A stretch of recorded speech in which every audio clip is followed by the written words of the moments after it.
তুমি নিজের মুখে বলেছো তুমি বিবাহিত, তাহলে সিঁদুর পরতে তোমার কিসের অসুবিধে বলো? ঠাম্মি, আমাদের ওখানে সবাই সিঁদুর পরে না। তোমাদের ওখানে সবাই সিঁদুর পরুক না পরুক, আমাদের বাড়িতে কোনো বিবাহিত মেয়ে সিঁদুর না পরে থাকবে না। কাল পুরোহিত মশাই আসবেন, ওনার সামনে নতুন করে তুমি সিঁদুর পরবে। এই কথাটা তোমাকে আগেও বলা হয়েছে, এখন আবার বলে দিলাম। আমি সিঁদুর পরতে চাই না, তোমরা প্লিজ আমাকে এভাবে জোর করো না। কেন, কি কারণে তুমি সিঁদুর পরতে চাও না?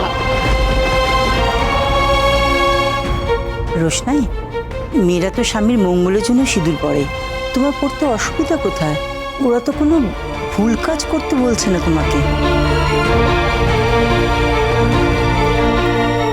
শোনো রোশনাই, যদি তোমার স্বামী এখানে আসতে না পারে তাহলে আমরা ওকে ভিডিও কল করে নেব, কোনো প্রবলেম নেই। তাহলে সব ঠিক আছে, তোমার তার সাথেই বিয়ে হবে যার সাথে আগে বিয়ে হয়েছিল। হ্যাঁ রোশনাই, তুই বিয়েটা করে নে। আমার তো বিয়ে করতে কত ইচ্ছে করে, কিন্তু এটা তো আমার বিয়ে দিতেই চায় না। জানিস, আমার না সিঁদুর পরতেও খুব ইচ্ছে করে জানিস। শোন, তুই সিঁদুর পরবি না বলছিস কেন শুনি? তুই সিঁদুর পর, তাহলে কত মজা হবে, কত খাওয়া দাওয়া হবে বলতো। মিনি, কি অদ্ভুত ব্যাপার, একজন বিবাহিত হয়েও সিঁদুর পরতে চাইছেন, আবার আরেকজন অন্যের বিয়েতে খাবারের কথা ভাবছে।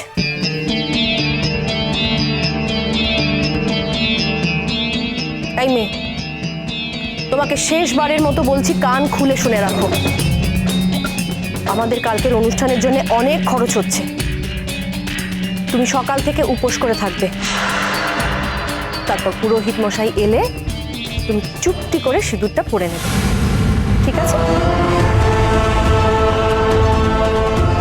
কারণ রোশনাই, এরপর থেকে না তোমার আর কোনো নাটক এই বাড়িতে চলবে, বুঝতে পেরেছো? দেখো রোশনাই, বাদশা তোমাকে এখানে নিয়ে এসেছে, আর যদি কেউ আমাদের প্রশ্ন করে তুমি কে, তাহলে আমরা কি জবাব দেব? যদি সিঁদুরটা অন্তত পড়ো তাহলে আমরা বলতে পারবো যে তুমি বিবাহিত, তোমার বর বেনারসে থাকে আর তুমি এখানে কাজ করতে এসেছো। ও হ্যাঁ, স্বামীর কথায় মনে পড়লো, কাল তো তোমার স্বামী কে সেটা আমরা জানতেও পারবো।